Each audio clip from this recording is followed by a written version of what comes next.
BBS telefina eyaffe tuli mu program zukuka akanyomero ak'ensonga ze annual katamba ngana gyosinzira okubeera nga otulaba webale nnyo webali ddala okutwegattako amaca g'olunaku olwaleero mwabaka twegattako we mutuukidde musanze tukubaganya ebirowoozo ku bintu ebigenda mu maaso mu ggwanga ebyenjawulo nga ndina omubaka wa Makindye Ssaabagabo mu lukiiko lw'eggwanga olukulu Honorable Ssempala Kigozi Ssajja lya Beene wetuwunzikidde Honorable mbadde nkugamba nti waliwo munongosereza zino ze tuliko mu mateeka agagenda okulongoosa ebyokulonda ez'aboludda oluvuganya gavumenti ze mwaleese waliwo ennyingo y'okuba nti ba minisita banaalondebwanga nga naye tebabadde babaka ba paalamenti ne wabeera wankubi akaama n'aŋŋamba wandibaawo akalipo nti omuntu ne bwagwa mu kalulu aba akyasobola okuweereza mu gavumenti ate ku kifo ekiri ku mmeeza ennene kakati akakalipo si kanene ate era mu bulamu bw'ensi eno tosuubira kutambula nga tewali bulipo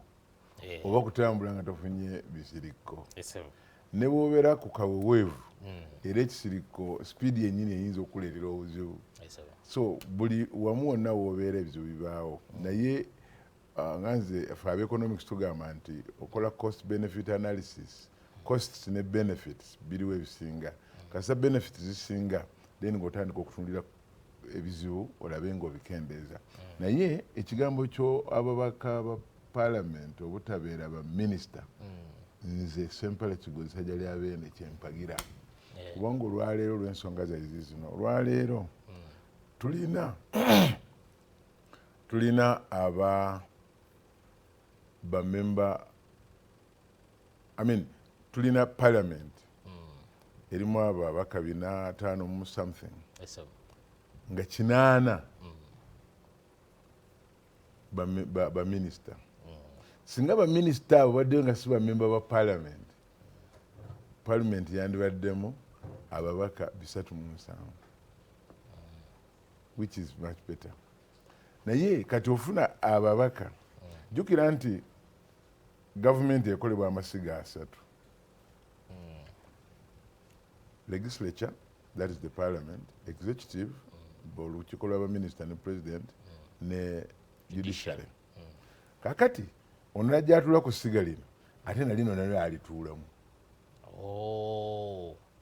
okiraba akati anaana acekinga munne n'atula mu ssiga erya executive ali nalino alituulamu era bagenda ne baveeri nga bamaze n'atula ne mu lukiiko ate olwa paalamenti baveeri nga bamaze okuluka ebintu byabwe ne bajja ne babireeta ne batandika n'obululu 8 okiraba olukinaana ne buba bwabwe kakati ne bagattirako bugattizi so kirina okuba nti bwe kiva mu executive nga bagamba nti kakati olutalo olw'okunnyonnyola legislature lubeerwa prime minister oba saabaminisita whatever ajje atunnyonnyole kiki kye mugamba kati naffe tusalewo independently nga tulina influence at all akati ako akanyomero kogamba ate n'ekirala kogamba kano akabagudde okuba obwa minisita ako nako kasobola okubeera checked bulungi nnyo kubanga etteeka ligamba pulezidenti wagamba bano be baminisita bennonze alina obaleeta mu paalamenti ebaproving akati akakiiko kebayita appointments committee ne kabayitamu olwaleero kyekikolebwa si kyekiri mu tteeka kuba etteeka ligamba nti paalamenti eneeyisanga abantu abo kati olwaleero bwe bamala okuva mu kakiiko bagenda bugenzi bwa pulezidenti nga balayiza so bandibadde bajja muki amannya bagaleeta mu paalamenti naffe netugalibeetinga kakati awo we bajja okugaleetera tugende oyo yagwa mu kalulu mugjeemu okiraba so tusobola okukikyekinga Honorable Ssempala ennongosereza zino zijjidde mu kiseera nga tweteekerateekera okugenda mu kalulu ka bonna aka 2021 tubulayo ebbanga ttono nnyo singa paalamenti eziyisa nga tetunaba kugenda kutemaatema buwaayiro obw'enjawulo obulimu singa paalamenti eziyisa netugamba nti smaller cabinet netugamba nti akakiiko k'ebyokulonda mu mateeka olukiiko olulonda abalamuzi lukalonde netugamba nti ba RDC baveewo biki byonna ebirimu tugambe ennongosereza zino singa ziyisibwa mu budde buno bwe tusigazayo kugenda mu 2021 okulonda kwa 2021 okulabamu enkyukakyuka ez'omugundu. Ani yakugamba nti ebbanga erisigaddeyo tisobola kuteeka bintu ebyo mu nkola? Ebintu birimu okuteekebwa mu nkola just because abantu ababiteeka mu nkola tebaagala biteeka mu nkola.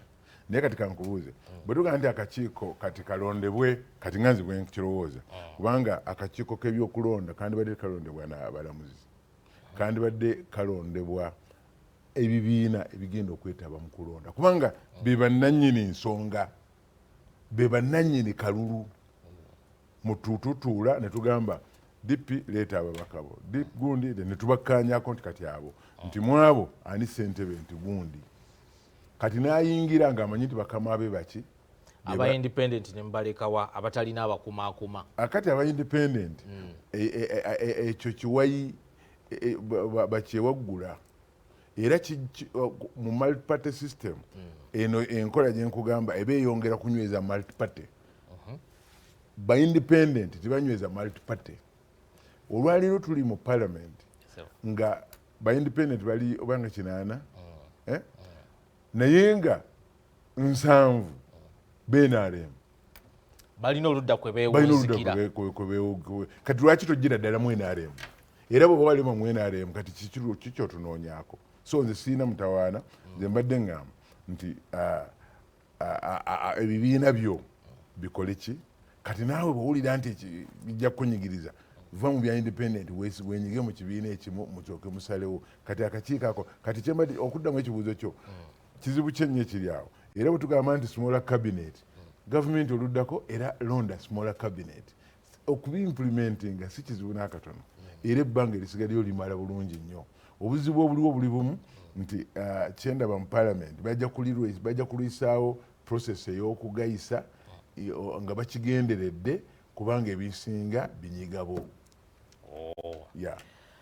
Kakati nga tugenda mu maaso n'okutunuulira nga tugyeko ekyokugamba nti tutunuulire ennongoosereza zino kye zigenda okukola. Gwe mu ndaba ye y'ebintu kiki ekirina okukolebwa okulaba nga okulonda kwa buno kwa 2021 kuvaayo mu ngeri ey'amazima n'obwenkanya? Oba tusookereko mabegako tugambe nti ekyalina okukolebwa. Ndowooza tugambe bwe tuti ekyalina okukolebwa kubanga bw'otunuulira okulonda kwa 2016 kwe twakavaamu nako kwaggwera mu kkooti. Kati twagala kumanya kiki ekyali kirina okukolebwa okulaba nga okulonda kwaffe tekumaliririza mu kkooti. Nzijukira bulungi nti kkooti yalagira nti amateeka g'ebyokulonda gaddaabululwe emyaka egi ng'ekisanja eky'ekkumi paalamenti ey'ekkumi etandise mu myaka 2 naye twalwana n'abasajja okwandibadde okuleeta amateeka g'ebyokulonda baleeta kujjawo kkomo ku myaka. Okiraba? So ekyalibadde kikolebwa nti amateeka gano gonna gandibadde galeetebwa dda ne gaddaabululwa obudde ne bukola ki ne tuba nga tulina obudde obutereeza buli kimu. Jjukira nti ne lwe twali iPod erwanirira ennyo amateeka gano okukyuka bwe yali egenda okuteesa ku kakiiko k'ebyokulonda kanaalondebwa katya. Olukiiko lwayo lwakubiri nga bamadutegese omwezi mulamba on Friday President yeyambisa obuyinza n'abatebuka n'alonda akakiiko k'ebyokulonda. Okiraba? Akati ebyo byonna biraga nti gavumenti eriko terina tejja tuwa ssuubi yadde akatono bwe kati okulaba nti amateeka gano gakolebwa. Era omulimu gwaffe nga opposition kwe kiteeka ku mmeeza tugende nti ekyo kyekyandikoleddwa. Era nze wenzija ensonga egamba nti situli ku opposition, tuli abategeerera gavumenti eno. Muli bawabuzi nabo n'okuwabula tewabuliki kaka tugitegeerera butegeerezi. Kakati okiraba nti ebyo byonna byandibadde byajja dda ne bibeerawo. Kakati wano bwe kiba nga kino kituuse kati ekirina okukolebwa ki? Ekirina okukolebwa tugadibeetinge tugayise okuggyako obuzibu obuliwo. Kino nakyo nkyogera kati okugayisa n'olugenda kuba lutalo kubanga parliament yeesulise. Okiraba? Ate yeesulise bali bo basirise busirisi. Bwe muleeta ekino nga ndi ekirungi kale naye bwe bateeka mu ssente nga bakikubira gye baagala. omuteesa ne mulabira ddala nga nabo bennyini bakiraba nti ekyo kyennyini kyekyandibadde kiteekwa okukola ki okukolebwa niwe ogenda okutuuka mu kalulu ng'ebigambo birala nnyo. Ekirungi ova ku ludda oluvuganya gavumenti olutegeerera gavumenti nze kinzitowerera okukyogera gwe tukyogera nja kyogera oludda oluvuganya gavumenti naye era mu kweteekerateekera kuno okulonda kwa 2021 waliwo amaloboozi g'abannayuganda agakkiririza mu nkyukakyuka galina ekintu kye gagala okulaba ku mulundi guno nga owa FDC ayimiridde ku kadaala kamu akuutira owa DP oba owa DP nga naye ayimiridde kadaala kamu akuutira owa FDC agamba nti ffenna ng'abali ku ludda oluvuganya gavumenti abakkiririza mu nkyukakyuka wano we tusimbye nga tukyali mu mbeera eyo y'okulaba nti abantu babalindiridde okulaba nga mwegatta okuleeta candidate agenda okuvuganya ku ntebe eri ennene ey'omukulembeze w'eggwanga. Waliwo amaloboozi agavuddeyo mu FDC babadde bajaguza emyaka 15 kasookedde kibiina kyabwe kitandikawo ne wabeerayo amaloboozi agavuddeyo nga bagamba nti emikago tetulina appetite. Waliwo mukyala Salamu Musumba yakozesa ekigambo tetulina appetite tugibaddemu bannaffe ne batulyamu enku ebiki okusinziira ku nsonga zaabwe ze beesigamyeko. Ekibiina kye ekya DP kyovaamu singa nakyo kinaalaba nga tekirina appetite mu kugenda mu mikago oli mwetegefu okugenda mu maaso ne candidate anaaba aleeteddwa oba gojja kunoonyaayo oyo alabikiramu embeera y'omukago. Kakati principle eyo tugiyita one on one. Ate tejja kukola waggulu yokka twandyagadde ekole wonna era nga bwogambye nti owa FDC akuutira akadingidi owa DP n'owa DP akuutira akadingidi owa FDC one on one nti waggulu tulekayo NRM ereeta omu naffe tuleeta omu ku member wa parliament buli kifo baleeta omu naffe tuleeta omu one on one oba omu ku omu ye principle gye twagala okukola naye okudda ku nsonga ogamba nti kinaakola oba tikiikole ensonga eno nzibu nnyo. Waliwo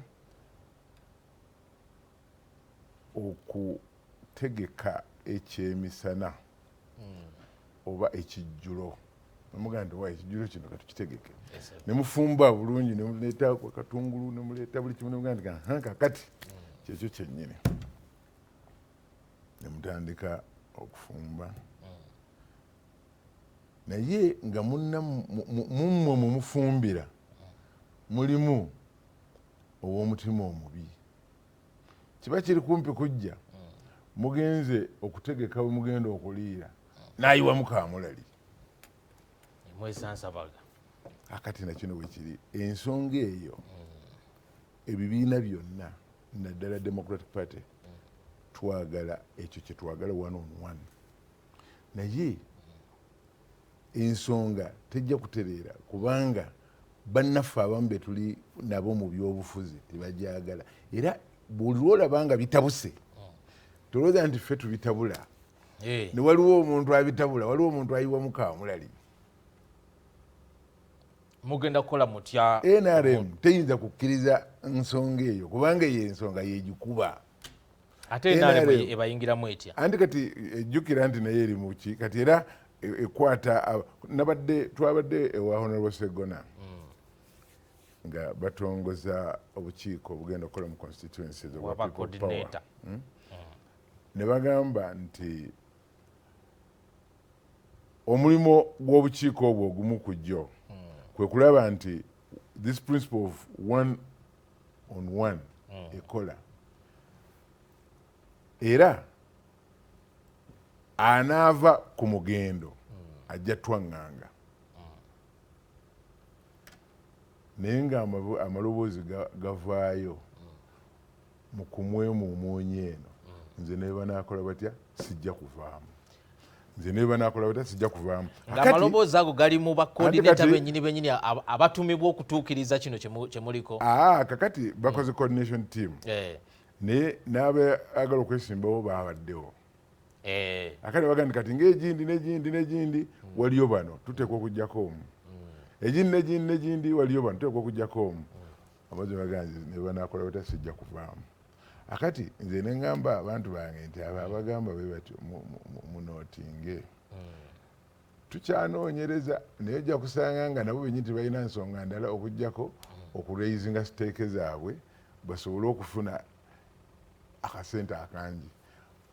Ngenda kulemeramu olaba otya ngenda kulemeramu nze ogenda kulemeramu ngenda kulemeramu nga independent okiraba ayambadde akakofiira kamyufu kubanga bamuwadde $5,000,000 ontegedde bulungi nti ensonga y'okwegatta eya one on one President Museveni esirowooza nti asobola okugikkiriza n'etambula nga tagitaataaganyiza kubanga ye yokka egenda omukuba enkoona enywe ebulire mu ttaka. Tukitwale nti kizibu okukituukako naye tetuyinza butakigezaako kubanga zisobola kugamba nti nemeddwa okujja ku ngezezaako. Jjukira ayinza okukigezaako naye n'asanga obuzibu mu bitundu ebisinga obungi. Era buli lwogenda mu nsonga omuganda agaa nti bw'ogoba mu musajja munno leka mwezi nadda. Akati bwe tuba tulina constituency tugambe 3 nga mu 10 sijjukira bulungi eziri direct nga tulina constituency ezo ezirina ez'abakyala ez'abalema n'ez'abaki akati ne tuwangula 80% ziri endala ne zitabuka era tuba tuwangudde si kyekyo. So kati ffe tugenda kulwana okulaba nti tunyweza ezisinga obungi era ojja kulaba kubanga akalulu kano gwe kubamu akafaananyi singa tugaye Wakiso yenna oba Buganda yonna yo ekikola ne bwanaatabula ewalala. Waliwo kye njagala okumanya ku nkambi gy'ovaamu ey'oludda oluvuganya gavumenti.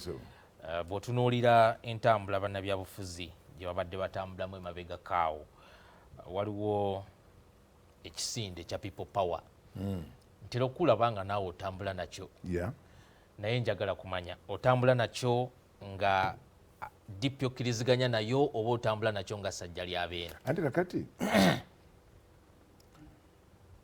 ndi wa Democratic Party ekisinde kya people power si kibiina kya bufuzi ogwo omuyaga wali baddeko ku nnyanja mu lyato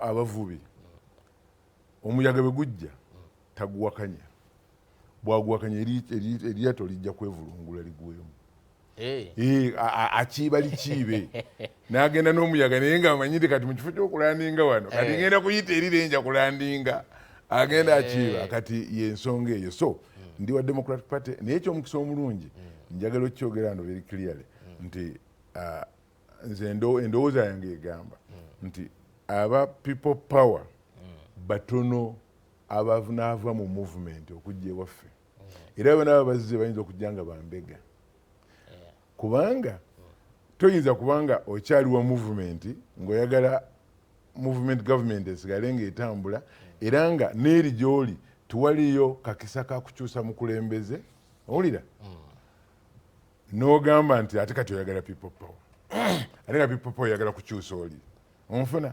So kitegeeza nti ndi wa DP ndi ngenda n'omuyaga ogwa people power tusobole okukiiba tusobole okutuuka gye tulaga okusinga okuleka omuntu n'ayina buyinyiinyi. Ate people power ne President Museveni akyogera n'aga nti obuyinza buli mu bantu era agamba naye bw'alina bantu be baabumuwa si kyekyo. Kakati abantu bagambye nti obuyinza butuddize tubukwasa omulala kati ate lwaki agaana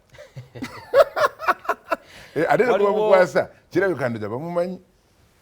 Waliwo kye njagala okumanya mu ntambuza y'ebyobufuzi nga tukubira ekizibu ekyo mugenda kukikola mutya ekyokuba nti ekifo kimu tugenda kukirabako kuba tuze tukiraba mu kulonda kwonna kwonna okuzze kubaawo ekifo kimu ne kibeerako abantu abakkiririza mu ndowooza emu nga ba mirundi egisukka mu 2 oba abantu nga 3 naye nga bonna bonna bakkiririza mu ndowooza emu naye ne balemererwa okukkaanyaako ani asinga kubeera kwemanya lyanyi ng'omaliriza tusobole okuba. Demokrasi eno omulaba demokrasi alinga nze naawe myaka gy'olina sijja gyogera kubanga tonampa bukulukusa yadde njimanyi n'egyange gye nnina naye gyange ne bwenjogera siina mutaana naye nsusiza 6 ku myaka gyo nange nali ku saiziyo nga twenkana mu buli ngeri.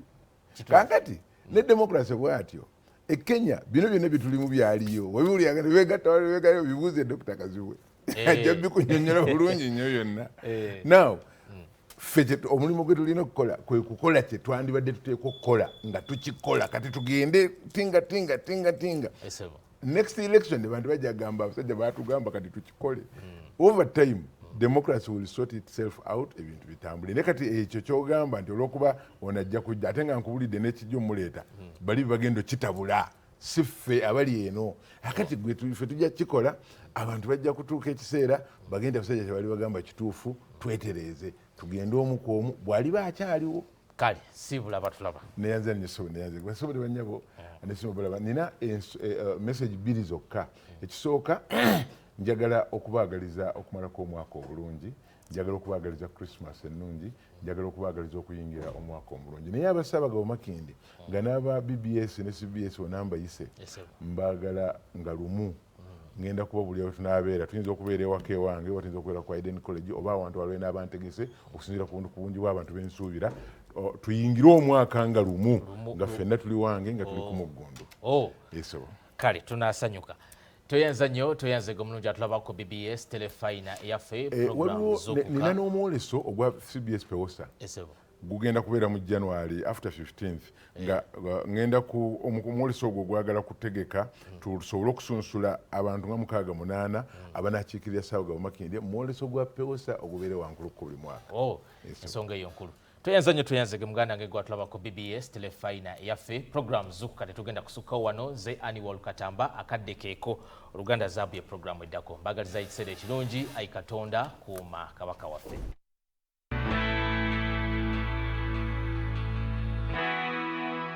Akanyumero k'ensonga